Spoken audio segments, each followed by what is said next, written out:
welcome to the Daily Grind. My name is Kelly Johnson, your friendly and fun host. We are on episode 26, the very best one yet. I wanted to briefly introduce and give an exciting announcement that the Daily Grind has joined the Ambiguous Network. So now make sure you follow the podcast at KJF Daily Grind on Instagram and Facebook. As for me, you can find my personal social media at Kelly J. Lefty on Twitter and Instagram. Be sure to subscribe wherever you listen to your podcasts. That's right. We're on Google, Stitcher, Spotify, Apple Podcasts, and more. The most important is now ambiguousproduction.com, where you can find even more content from the Ambiguous Network, like You Mad Bro, which covers all the news stories people can't stop talking about, the Sam Bustle podcast, which covers movies and entertainment, and the GDP, which interviews goal-driven professionals with a goal-driven process. Well, I said enough about the Ambiguous Network and where you can find the Daily Grind. As always, let's get into special guest interviews. Braving through the cold, wind, and snow, and whatever crazy weather condition comes your way in the Midwest, no worries, because we'll always be able to bring this podcast to you listeners out there. So today's episode, we're here with a new special guest and his story. So without further ado, let me introduce you to Ian. So he's a debt collector by day, avid Wisconsin sports fan, and co-host of the Touchdown Tuesdays podcast. He lives and works in the Milwaukee area, and overall great person to have on our show today. So welcome, Ian. Woo! Thank you, Kelly. I'm glad I could be a part of the show today. Yeah, I'm excited to have you on and have a great conversation with you and everything. So maybe first off, for our listeners, do you want to tell them who you are, where you're from, and what you do? Yeah, so I'm Ian DeMarse. I'm originally from Escanaba, Michigan, up in the Upper Peninsula. Some people forget about us. If you watched America's Got Talent recently, you could see that we're actually left off of the United States. So hurts a little bit every once in a while, but around 2012, came to college here in the Milwaukee area. I went to Wisconsin Lutheran College, where I played football there for 4 years. And then after I graduated, stayed in the Milwaukee area, got a job out in Brookfield at a private collection agency where I've been working for the past 4 years now. Recently got married in 2018 to my lovely wife, Liz. We've been in the West Dallas area for the last couple of years now. Recently bought a house about a year ago. And just enjoying life right now. Can't really complain. It's pretty cold outside. It was a disappointing weekend with the Packers losing, but that's as much as you get about me. I'm a huge sports fanatic. Just always grew up around sports, and if you see my Twitter page, you see that. Just like keeping it in my life, so I'll do whatever I can to stay involved with sports, however I'm able to do so. Yeah, very exciting. So yeah, huge congratulations to both getting married, getting a house, killing it at your job. Happy 4-year anniversary. Wisconsin. So sports-wise, so you grew up in Michigan. Are you Wisconsin sports? Like, has that been your entire life, or did you convert once you moved here, or? It's been kind of split. So, like, when I lived in Michigan for the beginning part of majority of my life, I was big into Michigan sports. And then when I came to Wisconsin, slowly integrated, went from a Pistons fan to a Bucks fan. I've always been a Packers fan, never been a Lions fan. I've always hated the Lions. I like the Badgers, but I'm still a Michigan Wolverines fan by heart. And then I've also integrated into the Brewers. Was originally a Tigers fan, but they've kind of slumped. The Brewers are doing pretty good, so got to ride with them for the time being. So I'm a little mixed on Wisconsin and Michigan sports currently.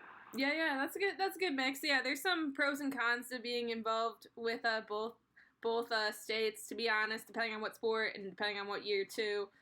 Wisconsin's doing pretty well overall, general statement, but could be doing better, obviously, with the past weekend results on the Packers game and whatnot. Milwaukee Bucks look promising for the most part. Hopefully we continue that grind. So maybe let's go into, like, we mentioned or I introduced you with the Touchdown Tuesdays podcast. So can you tell our listeners a little bit about how you got started with that and co-host with Ryan Solomon?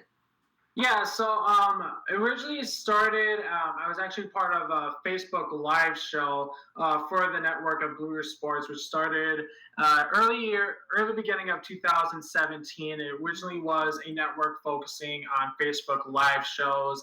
I hosted one of the shows with a guy named Josh Scheibe. It was called Bubbler Banter, focused on Wisconsin-based sports. We would touch upon the Badgers, Brewers, Bucks, Packers, and then some miscellaneous sports in there. It lasted a few months or so, and then so obviously, if you numbers aren't there, it's kind of tough to keep the show going. And our numbers were good, but they didn't really have any growth. It was kind of like stagnant. So after a few months, things the show ended. But luckily, Baxter Colburn at Brew Sports, he's the one who was kind of the lead guy at Brew Sports, kept me on, kind of wanted me involved with being kind of like a special guest on show or kind of like a fill-in guy if someone was out. So I was able to stay with the network, filled in on some of their shows, their basketball shows and their football, college sports shows. So stayed with that for quite some time. And then I would say probably the summer of that year, things kind of changed at Bruce Sports, where Baxter, who was, as I said, was the lead of the Bruce Sports, who got that going, actually decided to step down from his job, which kind of put the whole Bruce Sports into question, who was going to take over and whatnot. And there was some back and forth in regards to keeping it going. And then it got to a point where there were still people that were involved, but they just couldn't put in too much time to like be fully committed to it. Like they wanted to stick with it, but like it's kind of tough like sticking with something if you don't have as many people wanting to commit on a full-time basis. So Aaron Bieber, who was the one who kind of controlled the foundation of Bruce Sports, he decided to keep it going, but more as a podcasting network and kind of a writing network as well. So that's where Ryan and I got involved with Touchdown Tuesdays. We were originally supposed to we actually weren't supposed to focus just on NFL. Originally, we were supposed to talk about college football, which we were excited about, but we obviously had a bigger passion for the NFL. And then luckily, things kind of fell into our hands, and we were able to start with Touchdown Tuesdays roughly. I believe it was the beginning of 2018 or end of 2017 is when we got into that. And then at that point, Ryan and I, we've been recording ever since. Typically, we record once a week, depending on when we're both available. It can be very hectic at times. Typically, there have been nights where we record sometimes well past midnight, just because of our busy schedules. But yeah, luckily, things have kind of been pretty good for us recently. We kind of control a lot of the things in the podcasting division. We helped get a basketball podcast going, run it back. We've been in the works with getting a baseball podcast going, and we've also been in the works of potentially rebooting the website that originally started a couple years ago, kind of turning it into like a podcasting and a writer's website. So hopefully we're hoping by spring we can kind of get that relaunched and get everything going again, so that we can get Bruce Sports kind of back on the map. Wow, yeah, lots of just you talking about your whole entire, I guess, experience with like podcasting and sports. Did you have a background in podcasting to begin with when you were involved with Bruce Sports, or like when you were doing the Facebook Live? Podcasting was actually pretty new to me. I was kind of indifferent on it at first. Wasn't really sure if I wanted to do it, just because I've never really done it before. Like it was kind of a newer thing, I guess, at the time. So didn't really know what all you needed to do a podcast. And there's various different ways you can do a podcast, whether that's being with someone, whether that's doing it remote. There's just so many different ways that you can do it and get podcasts uploaded. So luckily for Ryan and I, since we both we live in the area, but not close enough where we can actually see or do it face-to-face more often than not. So typically we record, we had been doing it through Google Hangouts and YouTube. We've been doing it more recently with Skype. That's kind of been a big success for us.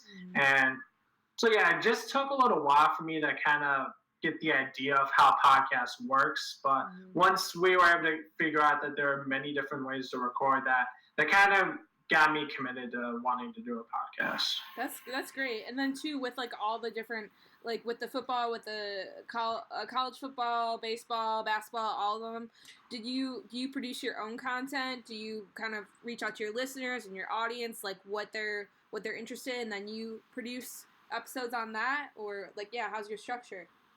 Yeah, it's a little of both. So typically, obviously, we just go off of what has happened in the world of NFL, college football. So we'll be getting into the XFL.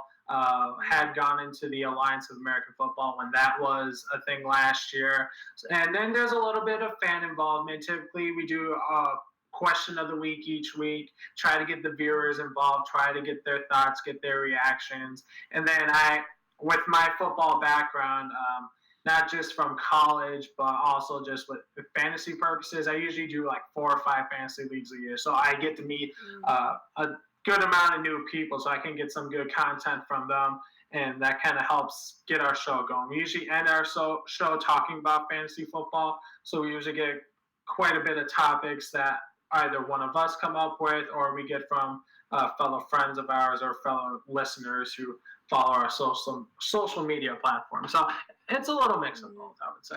Yeah, I was just gonna ask too, like with everyone that you interacted with when you're doing with your currently with Touchdown Tuesdays and in the past, did you like Ryan you went to college with, were they just people that you went to college with, like family, friends, like close people that you networked with? How'd you build it?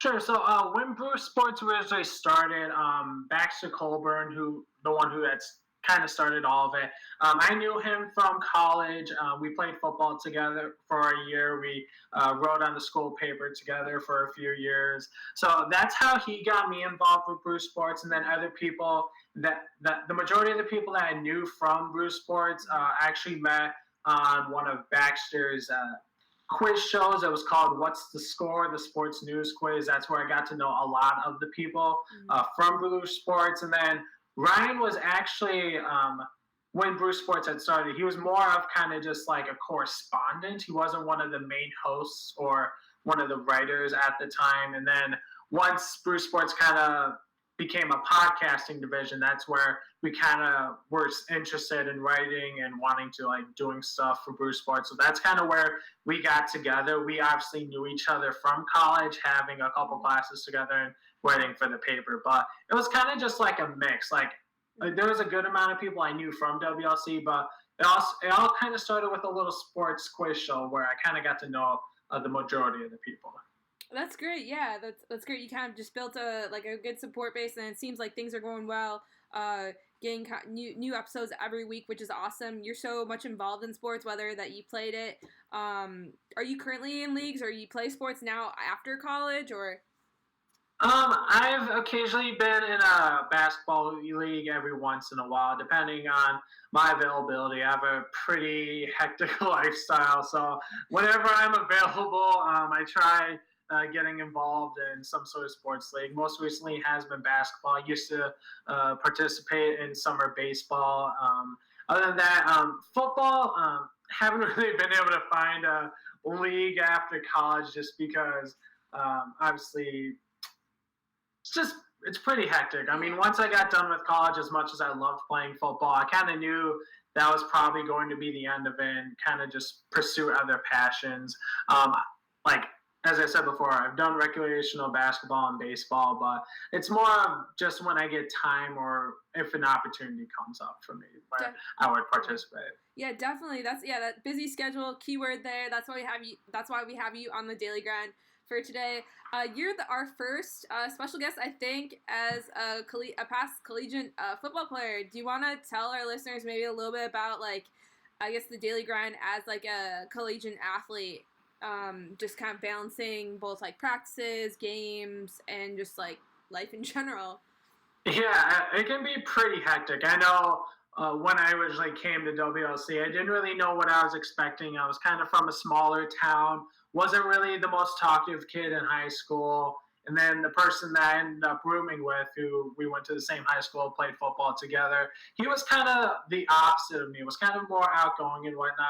I was kind of surprised with how things flopped between us when we got to college. Like I was kind of the more outgoing person. He kind of stayed quieter, and that's kind of where things got going for me. And it kind of made, I would say, college football a lot more fun than just college in general. Just like being able to know a lot of people and whatnot. But balancing football and school can be pretty hectic. There are a lot of nights where you go to class for 5-6 hours a day, then you have football for roughly 3 hours of practice and film, and then you come home and you realize you have to do a 5-page paper due the next day or whatnot. It can be pretty hectic. There's some. I know I was a procrastinator, so I liked putting off a lot of stuff, but I learned as I got older that it was better to not always put stuff off despite having a pretty hectic schedule. So once football got done, I was actually very glad once I reached the off season, just because it freed up a lot more time so I could like focus on my academics. I could have a social life and whatnot. But yeah, it definitely took a little bit of getting used to. I know my freshman year I actually had to withdraw from a class just because my schedule got pretty tough at that point my freshman year. My freshman year, it was kind of a year where I learned a lot more about myself and where I needed to realize that I need to learn to balance both football and school more. It wasn't that I was doing bad in school. It was just there were some things that kind of took too much, like, there was part of me that football became a big priority, but then sometimes school slacked a little bit. And I was doing well, but I wasn't doing as well as like I had in the past. So like I had to realize that I had to put a lot more focus on school and kind of counter or balance both of them. And ended up working out really well my last semester at college when I just finished football. I ended up I had a full 18 credits, had an internship. And it was an internship that unfortunately couldn't get college credit, so I was just doing nonstop work basically 5 days a week. But it was a good thing because football taught me to kind of balance everything out, and because of that, I was able to finish off my career at WLC with a very good GPA and now a very good job. Very nice. Yeah, I'm glad that sports played an important role in your personal and career life. Do you think with your involvement in football at WLC, do you think that helped open gain better perspective into now with like talking about sports in general on a weekly basis? Do you think you have a better insights into like more on the college football side or even pro in general? Do you think that helps like share your experience? Yeah, I think it helps a little bit just because like I used to be like, I'm still a big time like obviously Packer fan. So like when I was probably in college or beginning college and in high school, I'd be the guy you would not want to watch a football game with, just because I would be reacting so loudly or I'd be complaining all the time. But once I got to college, once I started playing college football, I kind of learned like the aspects of like what happens in the game. I played offensive line, so obviously you look at an NFL game, like you see a lot of offensive holds and whatnot, and then you see, I hear people complaining about it. I'm just like, well, I'll be honest, holding happens every play.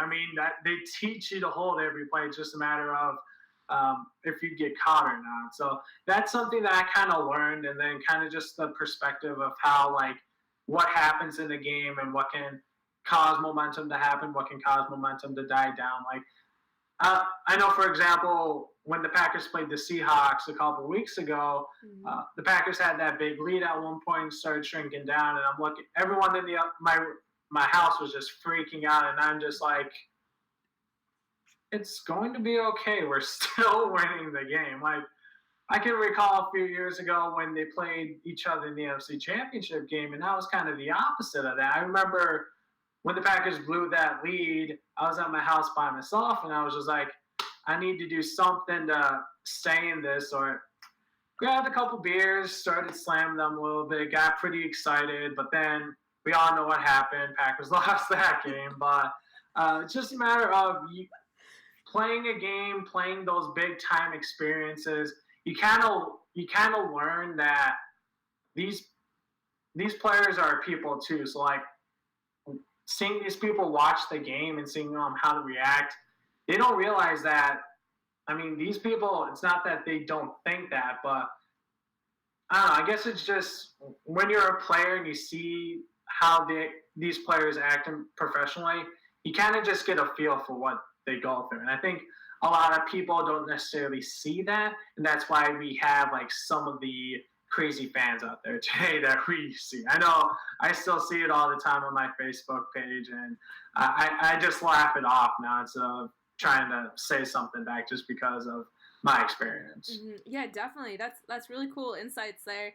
Do you think too? I guess maybe let's kind of like go into like Packers ish stuff.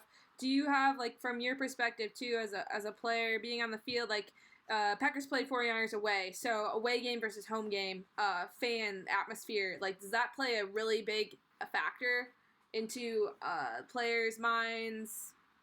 Yeah, definitely. I know when it came to home games, I was definitely in a.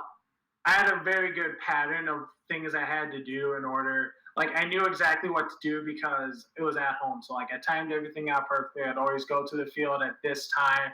I would always listen to the same music, typically same order. I would do my tapings before the game at a certain time. I would eat a large portion. I would eat a large meal before. I would always eat big meals before the game, not just the night before, but the morning of the game. I would eat a big meal, so I would always keep that the same. So whenever you're at home, you can typically have a same constant routine. When you're on the road, it's a little bit different, though, depending on how far you have to travel, depending on how early you have to get up. There's a lot of things that you have to change when you're on the road. And yeah, the fans definitely play a factor too. Luckily for me, when I was in college, I was lucky enough to have my parents who drove all the way from Michigan for each game. My senior year, we had a couple of big out of town games. There was one game we went to Indiana, and they came all the way to that game. So I never really felt like I was at a disadvantage when I was on the road, just because like I knew my parents were there and they were my biggest supporters. So I typically would still perform well on the road, but there is that aspect of you're in a different facility, you're in a different environment. We typically would not get the best locker room, so you're in a crammed locker room and you're trying to go through your typical routines, but you really can't because you have two big guys right next to you and you don't really have room to do much. So when you're at home, you're more comfortable because you know your surroundings and you know you have as much space as possible. When you're on the road, things tend to tighten up a little bit. Obviously, there's the factor of getting booed quite a bit, which you don't like hearing, and obviously the fact that there can be a case where sometimes referees can favor the home team. Not saying that they always do, but there can be a case. There was a time my senior year where I was actually punched in the face. Oh my gosh. I punched in that. I had my helmet on, luckily, but I was punched in the face literally, and the referee was literally a foot away, and I told him, and he just kind of walked away. So doesn't happen all the time. Sometimes it happens, though. But yeah, there definitely is a big advantage on having a home game compared to an away game. Mm-hmm. The one that you got punched in the face was that was a away game, you said? Yeah, we were in. I believe we're in. I want to say we're in we're in Indiana for that game. So it was a game where it was kind of a chippy game. There was at one point where my offensive line coach came up to us. He was like, "I don't care what you guys do. Just do what you want. Just make sure you don't get thrown out of the game." So we played. That got us a little more motivated. We played a little more aggressively. Luckily, no one got kicked out of the game and whatnot. But yeah, there are definitely some times where you have to pick up the aggressiveness due to the surroundings, I would say. Yeah, definitely. Yeah, the external factors. Another thing, too, with the Packers, just reflecting on the last weekend's game, so they played 49ers, which they actually played during the regular season as well. Does that play a factor into if a team versus another team, like twice, like season and then postseason? I mean, the in season the Packers lost, and they also lost this past weekend. But do you think the if they won or lost, do you think that would have a significant impact on them doing better or worse? It might have impact. There might have been some impact. I mean, if you look at the game, the Packers actually offensively played a lot better than the first week. Aaron Rodgers actually you take away that late interception, he actually had a pretty good game statistically. Yeah, he did get sacked quite a bit and had a lot of throws where they were completions for less than 10 yards, but he was getting the ball out there and he was completing the ball. He wasn't willing to risk a terrible play. He was willing to make the smart plays. He did have a couple of mistakes, but I felt like passing-wise, the offense did play. I would say there was improvement offensively. It was a defense that kind of played similar, if not a little bit worse. The Packers have been known to be a terrible run team, and they were very exposed to that this past week. And I know Mike Penn had said earlier in the year that he really isn't focused on stopping the run. He's more focused on stopping the pass, which, I mean, they did a good job of that, but when you get exposed by a guy who no one really talked about, at least last year, they talked about him a little bit this year in Moser, they exposed you, and that's exactly what the 49ers did. They leaned heavily on it, they leaned a little bit on it early in the season, but I think they learned that if they could pound the ball against Green Bay, that they were going to find success, and they found a lot of it on Sunday. Yeah, I was going to ask you, what do you think the key takeaways from the 49ers-Packers game are, besides the loss? Definitely a lot of lots of areas of opportunity. Yeah, there were some opportunities in the game. I look back, I believe it was in the first half where the Packers were actually driving and were close to the red zone until a fumble happened. That definitely took an opportunity away. I believe the 49ers did score on that drive. So that's about a 10 to 14 point swing right there that really killed the momentum of the Packers. I felt like if they would have scored that drive, it would have been a closer game. I think the defense would have stepped up a little bit more. But when you kind of have something like that where you're driving and then suddenly a mistake like that happens, it just kills your momentum. And unfortunately, it happened to Green Bay. It's happened to them the last couple of times. They've been to the NFC Championship game.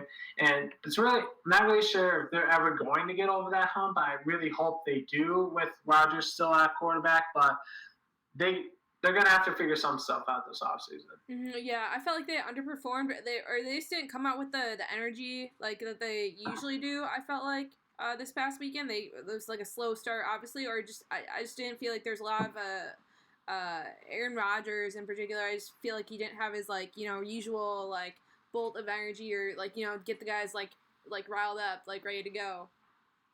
Yeah, and I think part of that, a lot of people say it's not really an excuse, but when you travel to a different time zone, your body does get affected. I know the Packers, they traveled on a Saturday, so you kind of have to get a day to it. Typically, I would say you need a couple days to get your body adjusted to a time zone. I think that's kind of what the issue was for the Packers this year. They had a couple of West Coast games this season. Obviously, the 49ers twice, and then the Chargers. And they lost all three of those games. So I feel like in order to adjust to a time zone, you kind of have to make sure you're there at least for a couple days just to kind of get adjusted. I know the week they got blown out by the 49ers in the regular season, they actually did leave early, but I think they left a little too early. From what I saw, I think they left on a Thursday. So they were there for a good 3 to 4 days, which could kind of be an issue depending on what all is done. But that's why it was always nice in college football whenever we had a long travel day, we would always leave very early the day before, so you at least get close to a full day of adjusting to it. Luckily for us, the majority of our games only had an hour differential. So when you play in a different time zone, a couple different time zones away, it definitely does take a big impact on not just you physically but mentally. That's a good inside perspective there. I think the average fan does not take that into consideration, or the crazy fans out there. So yeah, that's the basically in a nutshell what happened to the Packers. I missed the previous game, Chiefs domination. Do you want to give our listeners kind of a recap on that? I was driving back into Chicago. Yeah, with the Chiefs, it was very interesting to see that game because the previous week against Houston, they were down 24-0 before they scored 48 unanswered points in the dominant win. And it seemed like it was going to be something like that again. They were down 10-0 early to the Titans. Tennessee was kind of doing their typical thing that they've done in the playoffs, give the ball to Derrick Henry. But then something in Kansas City just got them sparked. And Patrick Mahomes had another phenomenal game. He was able to air out the ball really well. He's been able to scramble pretty well this postseason as well. I believe he's had over 50 yards rushing in each of the postseason games this year, and kind of just spreads out the offense because they have a lot of very talented weapons. Travis Kelce, one of the best tight ends in the league. Tyreek Hill, you could say the fastest player in the NFL. Mm-hmm. Damian Williams, a guy that kind of broke out for them late last year. Sammy Watkins, a guy who was a former first-round pick, kind of was a big help for them on Sunday, had over 100 yards receiving. So it's for Kansas City, for them, it can kind of take a little bit to get that offense going. But once they get a big play going, that's typically where they take off and where a lot of big things happen for them. So last couple of weeks, they slept at the beginning of the game, but once they got those big plays going on offense, that's really where they take over. And the defense has actually been a lot better for them. At the end of the year, the defense was actually the ones, I would say, that kind of gave them momentum going into the playoffs. And after their slow starts, they also picked it up and played quite well. So overall, the team, they just gone off to slow starts, but once they get into that second quarter, that's kind of when they picked it up. Yeah, the whole slow start. You think it's something kind of like mentally affects like the players, or they need to like basically lose some points in order to like get fired up, or is that just does that part coaching or? I would say it was probably a little mental. I know you look at the week against Houston, I think they had some thoughts about possibly getting upset because the night before Baltimore got upset by the Tennessee Titans. So I think that had to do a little bit with that game a couple weeks ago. And then this past Sunday, I think there were a little nerves out there just because they were hosting the AFC Championship game the year before, and they were one offsides penalty away from getting to the Super Bowl. So I think that played a little bit into their head, but again, they were definitely facing a not as big of an opponent this year. Last year playing the Patriots, this year playing the Tennessee Titans. I think that played a little bit into it, but like I said, they got off to a slow start, but they were able to coast to victory after that slow start. Definitely, yeah. I'm surprised. Yeah, I'm surprised on Tennessee Titans how far they've come this season. To be honest, Chiefs. I think they well deserve to where they're at right now. What are your thoughts, Ian? Yeah, I think I was kind of expecting Kansas City to be in this spot when we did our preview for the season at the beginning of the year on Touchdown Tuesdays. I actually had Kansas City winning the Super Bowl. I did flip-flop that going into the postseason. I thought Green Bay could get to the Super Bowl, but you have to wait until this upcoming week's episode to see what I have to say about the Chiefs and their chances. But Tennessee was actually a very good story this year because there was a lot of question marks at the beginning of the year. It was a contract year for not only Marcus Mariota, but Derrick Henry. And then later found out it would be Ryan Tannehill as well. And then no one was really expecting much from Tannehill. He was traded there in the offseason, expected just to be a backup. And no one really was expecting him to perform like he did in the second half of the season when he took over. Kind of not only put himself in potential MVP conversation, but he also put himself in a conversation to get a good contract this offseason. I think that Tennessee is going to try giving him a good contract, but after what we saw from Derrick Henry this postseason at the end of the season, I think they have to make him a priority. I think he's going to be one of the top paid backs once the offseason is done.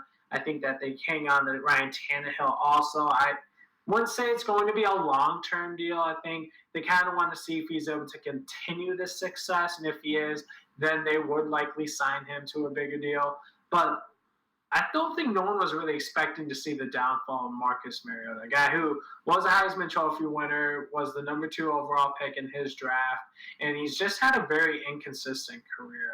Aside from a victory in the playoffs a couple years ago against the Chiefs, hasn't really stuck out too much. He's been decent fantasy-wise, but you can't really say he's been top 10, top 15 quarterback in the league. And I think when they got to that point in the season where they were struggling, I think they realized that they had given up on him. And it is unfortunate because he is talented, but I think he does need a fresh start somewhere. But Tennessee, right now, they're in very good hands. I would expect a lot of big things from them next year. Yeah, they came this far. I think you're right. I think to foreshadow for next season. How about with the past weekend's game, or how are you doing in your fantasy leagues? So this was actually one of my best fantasy seasons overall. This year I only did 4 leagues. I actually made the playoffs in every league. I made 2 championships. Unfortunately, did lose both championships, but the fact that I got to multiple championship games definitely is a success.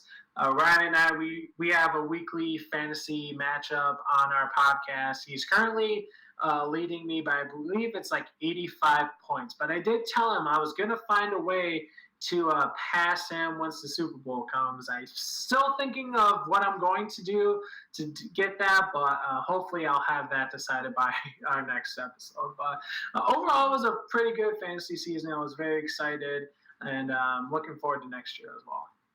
Keyword only 4 leagues. This year for me, I'm not in any, but that's great. Lots of stuff to like stay organized and super busy on football. I guess predictions for Super Bowl wise, or I don't know if you can tease it on this podcast, or we have to wait for years. But I don't want to give it away because I don't want Ryan to hear this. We have a weekly pick-em too, and I currently have a lead. Don't want to risk it, but I will say that a team that is wearing red will win the Super Bowl. I don't know what jerseys are going to be worn yet, but both teams are red, so one of them a team in red will win. Yeah, I was actually thinking about that the other day too. Like, actually, I wonder which one's gonna have the white jersey and which one's gonna have the red jersey. Because looking back to like college football, like bowl wise, they determine based on like the home or away and stuff. I don't recall what's the procedure for like NFL. Typically, I believe it's the team with either the best record or the higher seed gets the pick. So I think in this case, San Francisco gets the pick, and it wouldn't surprise me if they wore the red, just because that's what they've worn all postseason, and they've played pretty well at home. And I know the game's in Miami, but you have to stick with what you've been doing. So I think in their case, they would probably wear their darker red uniforms. Do you think Miami's like a neutral base roughly, or do you think there's gonna be more Kansas City fans traveling towards there, or? I could see it being a mix of both. It's kind of, I know Kansas City is closer, but with it being in like a big spot in Miami, I could see a lot of San Francisco fans making the trip. You could also see a lot of celebrities from the California area. Could see a lot of San Francisco, but I do think it'll overall be a pretty good 50-50 split. Yeah, no, I'm excited. Yeah, Super Bowl in a couple weeks from now. Big stuff. Do you have any things planned? Are you going to have a live episode or a post recap? We'll probably have a post-game recap. I know Super Bowl Sunday usually is pretty busy for both Ryan and I, and with the game chimes always changing and all the performances and all that, we'll probably record sometime shortly after the Super Bowl. I would probably say the following day.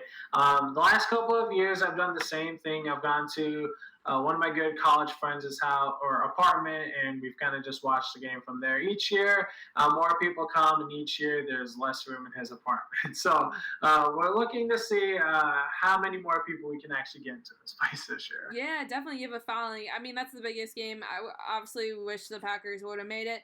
But at this point, I'm looking to watch like a great game, commercials for sure. That's what I'm looking to do. I'm going to a friend's house myself. I actually convinced my friend Saneha her and her boyfriend to host it because I don't have a TV, so gotta go somewhere for the game. But yeah, I think it'll be a fun day. And I was talking to someone else too at work. Like, it should be considered. I would consider it a national holiday. I don't know about you.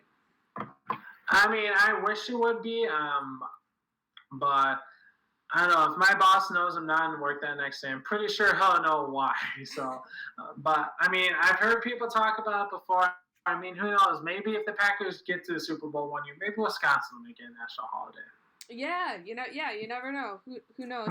I know you play football and you travel to different games and stuff. Do you travel to watch any pro sports, football, or any sport in general? Every once in a while, I typically try going to a couple Bucks games every year. The last couple of years, my wife and I, we've gone to a Badger game. Her brother goes to Madison, so it's always nice going to see him and going to see a Badger game.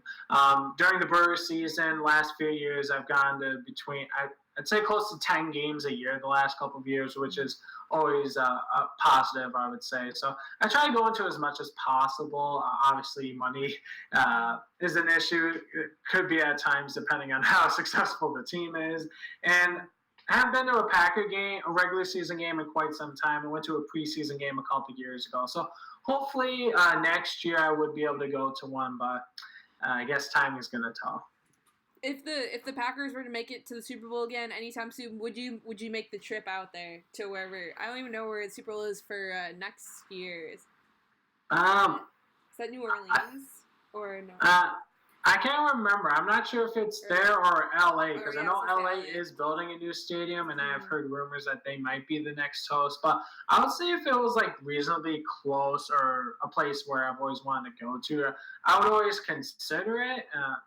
Obviously, like if it was a place like Minnesota, Indianapolis, maybe even Detroit, I would consider going. But I guess it depends on when and where exactly it would be, or what.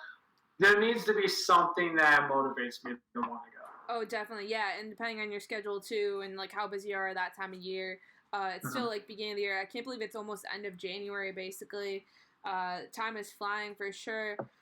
So yeah, maybe we're now phased out of Packer season. We're currently in the Bucs season. Brewers looking ahead. Lots of different stuff going on in the realm of baseball.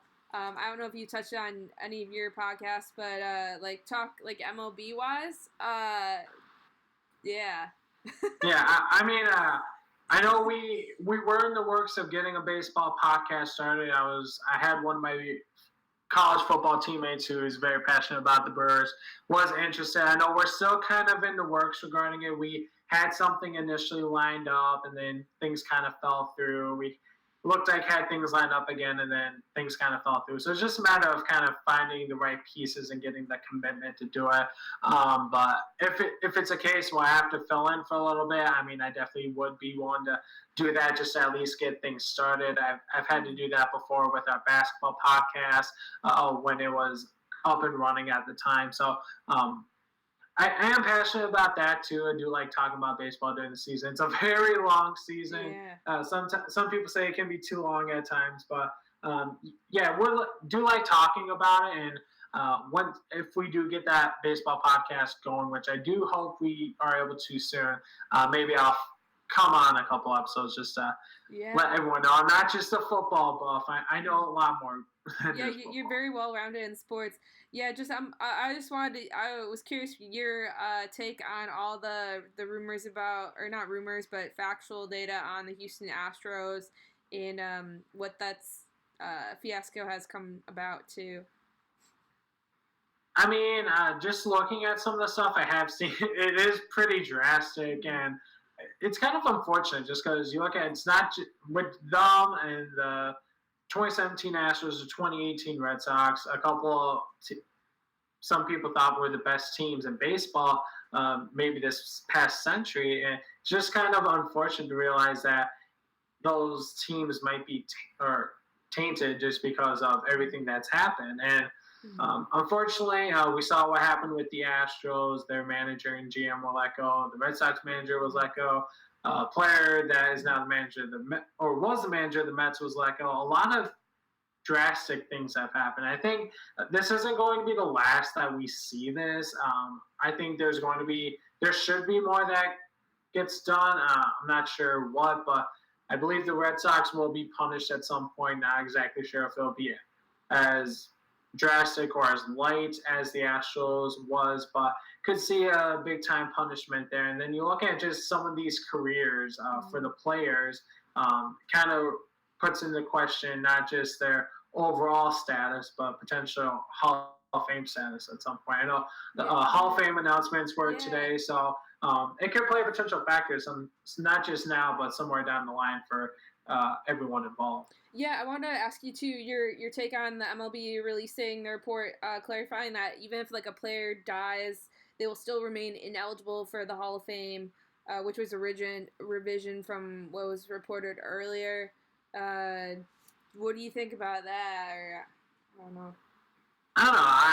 I guess I was a little confused by it because I didn't really understand the purpose of it. Like, I still really don't know the exact terms or whatnot of it. But when I saw it, I didn't really know what to think just because I guess for the purpose of it, there wasn't really too many people involved at the time. So I guess it won't be, I would say, necessarily a huge issue until we run into like more current or recently passed players. But I think some of the main players that they had talked about were from close to 100 years ago. And I think it had to do with the whole Black Sox scandal in the early 1900s. But for now, I really don't have like too much to say just because I guess I don't really know too much about the whole subject. Yeah, it's still pretty newly like reports that just came out and stuff. Do you think like all these things that they're digging up basically? Do you think that's gonna play effect like in the future though down the road, like people like the cheating scandals, things of that nature? Do you think we're gonna come across other stuff that we wouldn't have like me as a fan like would have assumed that would happen, or if that's even possible? I mean, I definitely think so. I mean, what we've seen the last 15 years or so with the whole steroids allegations, now the whole cheating allegations, there's going to be stuff that continues to pop up from the past. It wouldn't surprise me if we see stuff that's not as drastic. It wouldn't surprise me if we see stuff that's completely or worse than what we've just realized. Like there's going to be stuff that does happen, and it's just a matter of time of when it happens and who gets caught, because that's kind of what baseball's been at this point. Baseball's been a very controversial sport due to not just steroids. There's been issues of players cheating, whether that's with the whole sign stealing, whether that's with cameras, whether that's with using a corked bat. I mean, there's cheating that's all around, and it's pretty unfortunate because baseball is America's pastime, and what we've seen these last few years, it's kind of turned people away from baseball. Mm-hmm. Did you like growing up? Did you play other sports too besides like football? Yeah, so I was a three-sport athlete for the majority of my life. I played basketball, played baseball. WSU was actually the only place that did offer me any interest in football originally. I did have a couple offers to play baseball. One was at St. Norbert's. The other was in Finlandia, up in Hancock area, Michigan. Also got offered basketball in Finlandia as well. But I kind of just wanted to go somewhere that was kind of out of my comfort zone. Kind of wanted to be in a bigger area. I just kind of wanted to see what it was like. But yeah, I was a three-sport athlete. I was a all-conference member of football and basketball in high school. Unfortunately for baseball, we didn't really have a conference at the time, so who knows if I would have got recognition there. But yeah, I was basically a three-sport athlete for, you could basically say, probably till I was done with college, just because of intramurals and like summer stuff. Yeah, you're definitely a good example of what good stuff comes out of play as a player or athlete in high school and college, and what you're now doing after college as well. Do you have any good like success stories or like challenges that you face since graduating from WLC as a player? I don't know how, like me, I didn't play college sports. I played club tennis and just was running and just kind of did like intramural things. But like from like an injury standpoint or just like in general too. I guess I've been pretty lucky when it comes to avoiding injuries. I guess the only time I had a major injury was my junior year of college. I sprained my AC joint. Had never missed practice. Had to miss one day of practice because of it. Other than that, I've been pretty lucky to avoid the injury bug. I tell my wife this all the time, but I literally have not been like sick since probably I was like at the beginning of college or end of high school. Like that's how lucky I've been to avoid like the flu bug as well. But other things I've like done to like kind of stay motivated, like I've gotten into more. I've started to go into running a little bit. I've done a few 5Ks. I did a 5 mile run a couple years ago. So I'm still trying to stay competitive when I am able to.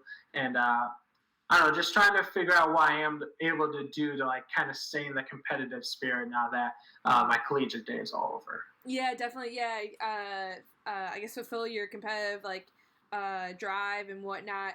Yeah, can you share with us maybe like what your daily schedule is? It's probably different every day, but kind of walk us through like a typical day, maybe with a podcast episode or without one, or.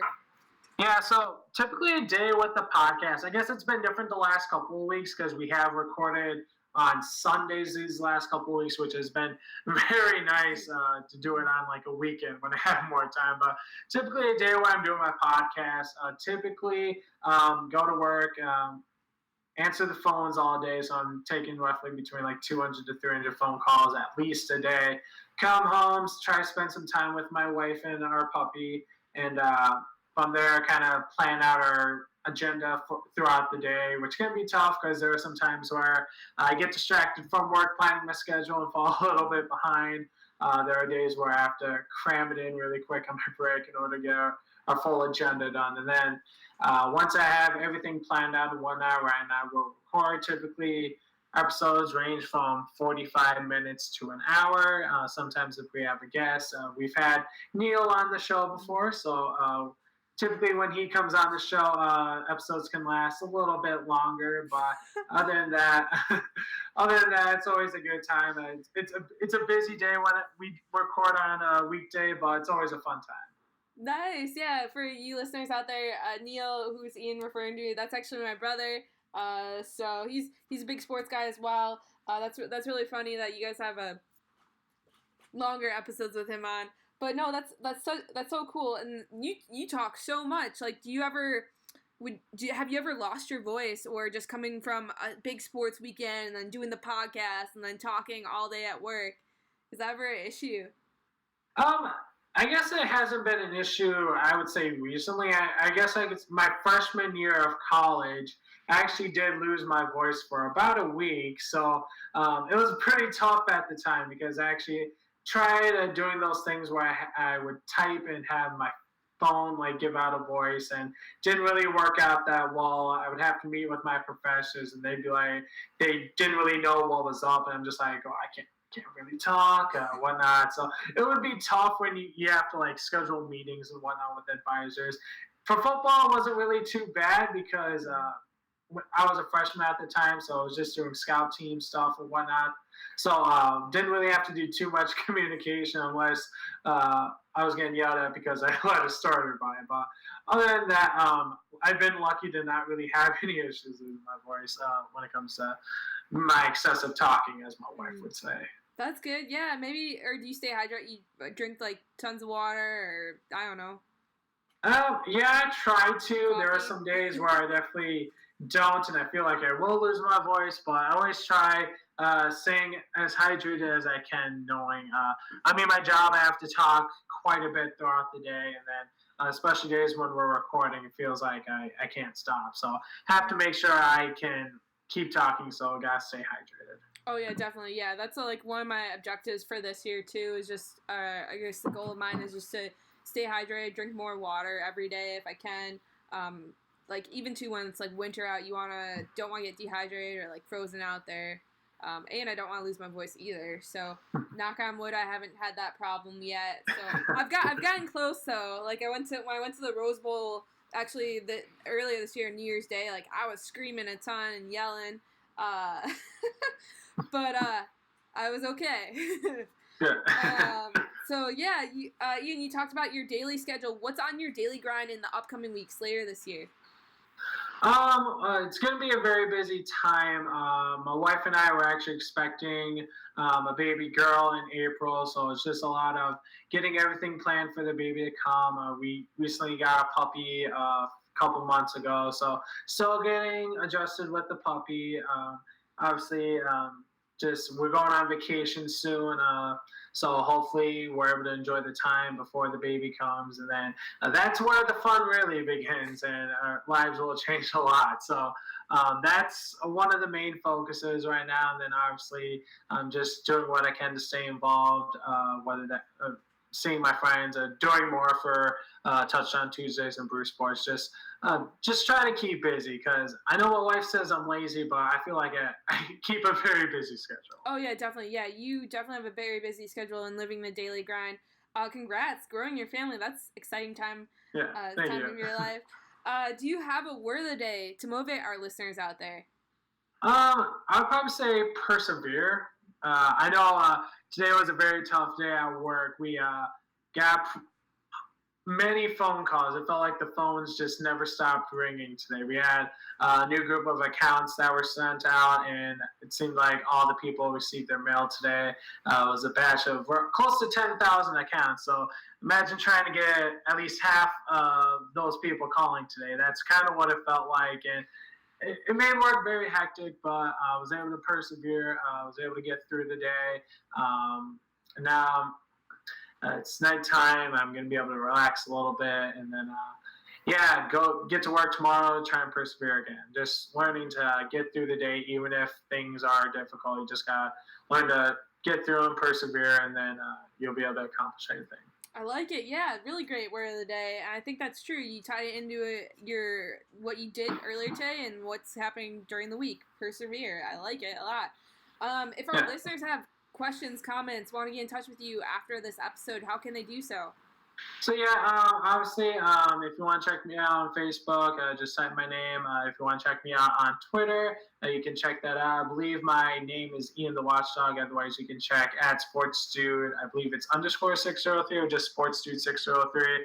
I'm also on Instagram if you want to see my face every once in a while. I believe my name is at Ian the Watchdog or something close to that, if I'm correct. Can't remember. I created that quite some time ago. But otherwise, if you do want to see more of our podcast, Touchdown Tuesdays, feel free to do so on Facebook and Twitter. If you do so on Twitter, use the handle at TDWN Tuesday Podcast or Tuesday Pod. It's one of those two. I always forget one of those. But we try to keep as active as possible on both those pages, whether that's news throughout the NFL, college football, XFL, our daily question of the week, or just opinion questions overall. You can definitely check out both those media sources. Perfect. Yeah, we're going to put Ian's contact info and Touchdown Tuesday, all that in the show notes for today's episode. Thanks for Ian joining us on today's episode. Before we have the closing, I just want to mention briefly from our last episode with Aaron McGinnis, the Daily Grind joined the Ambiguous Network, and yes, we did. And how? Yes, let me explain. It's going outside of your comfort zone, and I think my story came about from this quote by John D. Rockefeller: "Don't be afraid to give up the good to go for the great." I realize the Daily Grind is a pretty good, must I say, podcast, but in order for us to grow and meet the demands of all of our followers and listeners out there in the world, we took that chance. We went #KellyFast and networked. Today's day and age, you can do that in person, remotely, or however channel you'd like. I met Will Tarashek, the guy running the Ambiguous Network, who's based out of Hoboken, New Jersey, online, and reached out to him originally for feedback on the Daily Grind and podcasting advice. He too is a daily grinder and responded back in a timely manner and gave me some input. Greatly appreciated at the time, and our conversation went further. His podcast production company was looking to add on another promising podcast and thought I'd be a great fit. So, lo and behold, I followed up, and a few phone calls and emails later, here we are today. When Will asked me to be a part of Ambiguous Network, I could not have said yes, Kelly, fast enough. This is a great opportunity for me to talk about my story and share other stories of friends, colleagues, influencers, special guests, and how they live the daily grind. Will's audience is passionate and loyal, and I hope to deliver the insight and motivational, real-life story they have come to expect on the network and for the brand. I'm excited to be a part of the Ambiguous Network and look forward to delivering a great podcast episode every week on the Daily Grind. When it comes to sharing my story, be sure to follow the Daily Grind at KJF Daily Grind on Instagram and me, your host, at Kelly J. Lofty on Instagram or Twitter. Make sure to go to our podcast network website, ambiguousproduction.com, for more content such as UMAD Bro, the Sam Bustle podcast, and GDP, Goal Driven Professionals. Listen on Google, Stitcher, Spotify, Apple Podcasts, and more. Until next time, I'm Kelly Johnson, your host, and have a great day.